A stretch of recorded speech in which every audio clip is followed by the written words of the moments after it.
我哋嚟到第4個練習。第4個練習咧，你一定試過做嘅，不過我哋冇加上啲音嘅啫，就係打喊路喎。點解打喊路會幫到我哋唱歌咧？因為打喊路嘅時候，你試下，係咪覺得個口擘到好大啊？因為你一定要擘到好大，你先打到個喊路。而有啲歌咧，可能偏級高音嘅時候咧，其實你個口擘大啲咧，係可以幫到手嘅喎。所以咧，我哋都練習點樣用打喊路咁大嘅口去唱歌咧。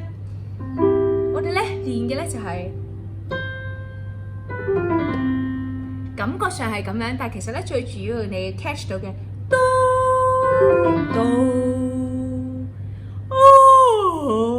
咁樣就可以噶啦。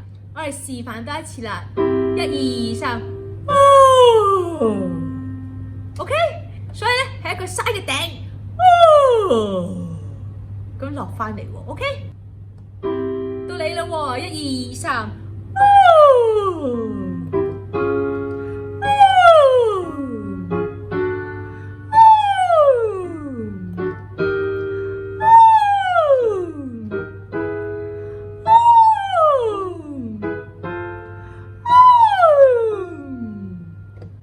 係咪練完都好眼瞓咧？呢啲咁大聲嘅練習咧，我哋千祈唔好太夜嘅時候做啊！但係每日都做咧，包保你好快學識點樣打開你嘅喉嚨去唱歌喎！加油啦，小朋友，耶！